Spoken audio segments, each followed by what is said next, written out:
और बड़ी खबर भोपाल से। और आपको बता दें कि विधानसभा के मानसून सत्र की तारीख बढ़ाई गई है। अब 13 से 17 सितंबर तक मानसून सत्र आयोजित किया जाएगा। अधिसूचना जारी हो गई है। 25 जुलाई से विधानसभा का मानसून सत्र पहले शुरू होने वाला था, लेकिन तब्दीली की गई है तारीखों में। और जानकारी यह भी सामने आई है कि नेता विपक्ष से बातचीत के बाद, सहमति के बाद इन तारीखों में तब्दीली की गई है, बदलाव किया गया है। तो ये बड़ी खबर है भोपाल से। विधानसभा के मानसून सत्र की तारीख बदली है और बढ़ाई गई है और अब 25 जुलाई की जगह 13 से 17 सितंबर तक मानसून सत्र आयोजित किया जाएगा।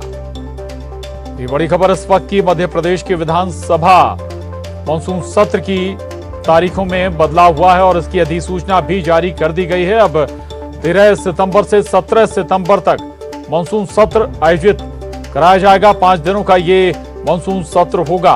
हालांकि पहले भी 25 जुलाई से 5 दिनों का मानसून सत्र होना था, लेकिन कुछ कारणों से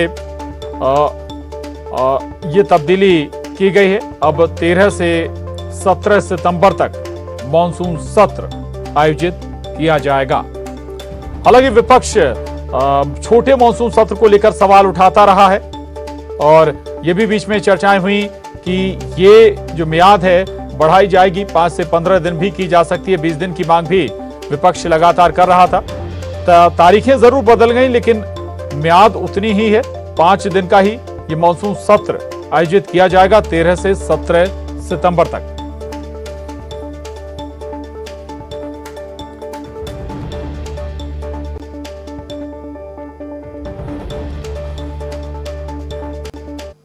और सत्र पर सियासत भी जारी है। नेता प्रतिपक्ष ने इस पर आपत्ति जताई है। गोविंद सिंह ने आपत्ति दर्ज कराई है। सत्र को बढ़ाए जाने पर पहले गोविंद सिंह ने सहमति दी थी और अब सत्र को बढ़ाने पर उन्होंने आपत्ति दर्ज कराई है। जनता से जुड़े सवालों से भागने की कोशिश करार दे रहे हैं गोविंद सिंह। तो ये बड़ी खबर है। आपको बता दें, नेता प्रतिपक्ष ने बताया जा रहा है कि पहले सत्र की जो तिथि है वो बढ़ाए जाने पर सहमति जताई थी, लेकिन अब इस पर आपत्ति दर्ज कराई। बनाए जा रहे हैं अगस्त में सत्र बढ़ाकर सितंबर तक बढ़ाना, वो भी 4 दिन का 5 दिन का सत्र। इतना शून्य सत्र में न तो कोई जनता की मुद्दे हैं।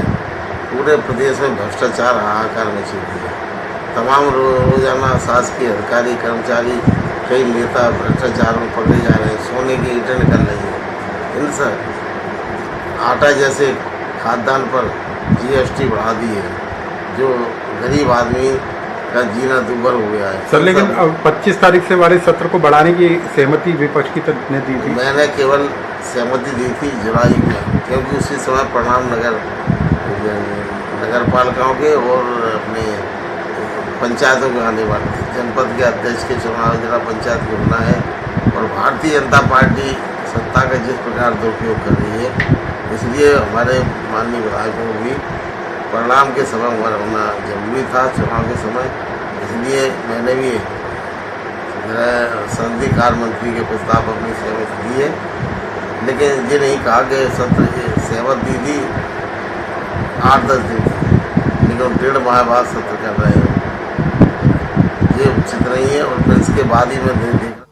और बैतूल से बड़ी खबर है। विकास के दावों की पोल खोलती तस्वीरें सामने आई हैं। 1 महीने पहले नाले पर बनी अप्रोच रोड बह गई है। ग्रामीण जान हथेली पर लेकर अब नाला पार कर रहे हैं। स्कूली बच्चों को नाला पार करवाने खुद पालक नाले पर खड़े हो रहे हैं।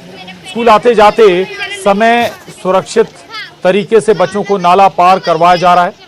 आठनेर ब्लॉक के मांडवी गांव का ये मामला है। सड़क और पुलिया निर्माण करने वाली ठेका कंपनी का भी भ्रष्टाचार उजागर हो गया है। तो ये बड़ी खबर है बैतूल से। ये तस्वीरें देख रहे हैं आप। विकास के दावों की पोल खोलती ये तस्वीरें सामने आई हैं। निर्माण कार्य इतना घटिया कि जो पुल था नाले पर बना हुआ वो पूरी तरह से क्षतिग्रस्त हो गया, बह गया। 1 महीने पहले ही नाले पर बनी अप्रोच रोड बह गई है। अब ग्रामीण जान हथेली पर लेकर न केवल खुद नाला पार कर रहे हैं, बल्कि स्कूली बच्चों को भी नाला पार करवाने खुद जो पालक हैं, माता पिता हैं, वो नाले पर मौजूद हैं, खड़े हैं। ताकि बच्चे सुरक्षित नाला पार कर सकें। ये देख सकते हैं आप, ये अप्रोच रोड है और इस अप्रोच रोड का पहली बारिश में क्या हाल हो गया और इस अप्रोच रोड को बनाने वाली कंपनी के भ्रष्टाचार का खेल भी उजागर हो गया। आखिर किस तरह का मटेरियल इस अप्रोच रोड को बनाने में लगाई गई कि पहली ही बारिश में पूरी रोड धराशायी हो गई, बह गई।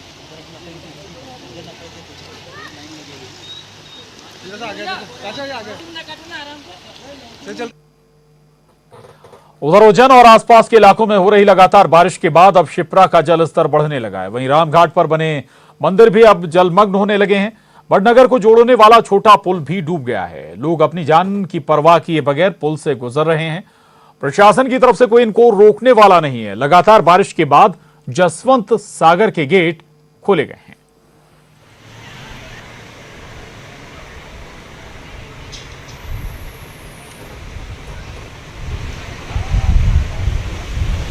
दो तस्वीरें देख रहे हैं आप।